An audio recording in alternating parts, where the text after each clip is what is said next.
Thanks for having me. It's been an amazing day and super exciting. Lots of amazing conversations and talks. It's been fantastic to get to hang out with a lot of the community, get to see so many people from the first FILBangalore come back to this one, meet tons of new friends. Um, yeah, it's been like a really great day all around. Probably my favorite part has been a lot of the workshops that were had. So there were deep technical workshops on Liquid2P, IPFS, and Filecoin, and a lot of the underlying protocol components. So that was super cool. And then for day two, there's lots of like really cool workshops again. There's kind of like a more advanced versions of those. Some of those are going to go into like interesting research topics.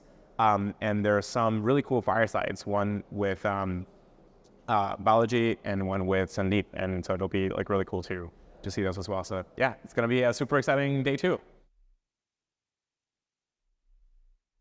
Yeah, so Falcon has been, it's a really large project with tons of groups and organizations and companies and people working on many different parts of it. What I've been mostly focusing on are areas for like scaling the onboarding of data. So this means like looking at all of the, like enabling massive scale data clients to bring their super valuable data sets to Filecoin. So this includes like large scientific institutions and major universities and other research labs now becoming Filecoin customers and users. So that's been really exciting. And then there's a whole other side of this, which is doing all of the kind of technical work of being able to bring compute to the data. So one part of that was the launch of FEM. So we've been working for a couple of years in developing the FEM, and that launched the beginning of the year. That was a huge, amazing result, bringing lots of applications to Filecoin. Then the next part of that has been to build compute over data networks. So this means being able to do all kinds of data processing and data pipelines. And there's a number of compute over data networks that are starting now as L2s on top of Filecoin, which is a super exciting next chapter for the network. I expect a lot of compute over data networks to grow in 2024 and 2025. And then the last part of that is to kind of bring scalability to the chain itself. So a number of us are working on a project to be able to scale the Filecoin blockchain itself. We call it IPC, Interplanetary Consensus, and it's a structure to be able to scale the throughput of the chain by many orders of magnitude. So we're pretty excited about that.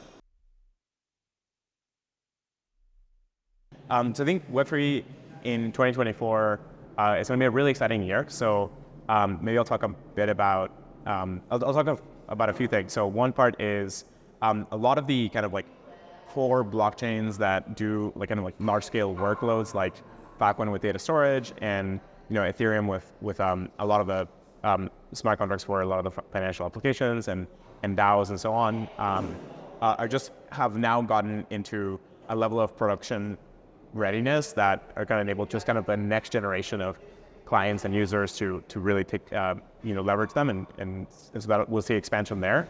There's going to be a ton of exciting developments in zero knowledge. In ZK proofs are a big part of blockchains now, and they're going to keep growing. Filecoin is the largest zero knowledge proof processor in the world still, and we're seeing a lot of like new interesting applications of zero knowledge proofs, and so we're excited for all of that. We're also going to see just pushing the limits on scalability. So we're going to start seeing a lot of the chains that now, a lot of the rollups and other constructions for scalability to grow. I hope that we start seeing a lot more consumer applications appearing next year. So I'd love to see more social apps, more games, and so on. So I think a lot of those things are very, kind of missing in the Web3 space, and it would be amazing to like have a lot more of those. And I think we'll also have just a large amount of kind of productionizing of like, these compute pipelines to be able to make them kind of ready for large-scale companies and enterprises to be able to leverage. One particular field and area that I'm really excited about is public goods funding. So there's a lot of interesting work happening in thinking about mechanism design for how communities are able to organize themselves and fund the things that matter to those communities. So finding public funding structures for communities using blockchains. And there's a lot of really interesting composable mechanisms. So things like hypercerts and impact evaluators and retro PGFs and so on. So there's lots of really cool, exciting things that people are building. And I think that has an enormous amount of potential to just make the world dramatically better. Yeah. I think a lot of us who's interested in this space are looking forward to everything that you just mentioned, and I'm sure it's going to be really exciting. Yeah, and I would say, like, this is still probably bears mentioning, the macro economy is still in a pretty bad situation. It's still like not, still kind of like a high interest rates and broader macro bear market, and that certainly affects the entire Web3 and crypto space. But I would say, like, for those of us who have been here for many cycles, every economic winter has led eventually to an economic summer, and so it might be tough to make it through, but eventually summer arrives, and the world is a lot better. And this one is usually there's only crypto winters to worry about. This one was more of a macroeconomy winter, so nothing the full space could do about that. I'm super excited about India, and that's why I'm here now. I've been kind of observing how Web3 has been growing in India. I've always had an enormous amount of respect for the level of quality of the developer community here. Super brilliant people, super thoughtful, super good in terms of the kinds of problems they want to solve and the kind of things they want to develop. So it's been amazing to see the growth in the developer community here. I was here for FILBangalore last year and for ETH India, and I was blown away by the scale of the events. And this year they're even larger. So like that's just amazing to see. And I would say I'm particularly excited because I think India has kind of come at certain technologies a little bit later than other countries. But that enabled India to leapfrog ahead of other countries. So most famously, probably the cell network leapfrog, where instead of having to go and build out like very expensive, cable and all of that kind of stuff for the internet, India was able to just kind of lean on very fast modern cell technology and be able to give Indians everywhere just very good, high quality internet connectivity just by going straight to mobile. And so that leapfrogging, which was just so successful and so valuable for India, I think is possible again with blockchains. I think a lot of other countries are in a position where a lot of governments are like very conservative and hesitant to adopt new technologies, especially when it comes to like governance tools and governance systems or funding tools.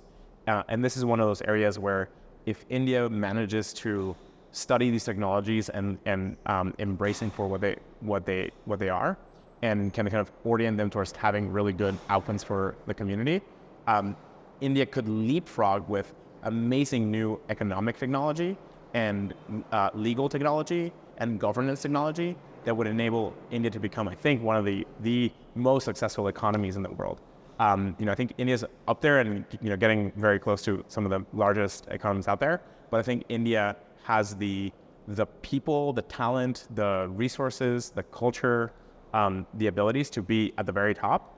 And I think it just kind of needs a range of improvements in terms of how people coordinate and how businesses develop and how communities do their work. And so I think really thinking about Web3 as a component in that transition could be super, super powerful as an advantage for India. So that's what I see around, and I think it would be amazing to see that happen over the next few years. Oh yeah, so Bangalore is my number one stop. So this is like the most important. And then also ETH India at the end of the week. The hackathon is going to be huge. It's going to be amazing. Also Polygon Connect. There's a builder's house. There's lots of like really amazing events. There's a whole tons of events happening.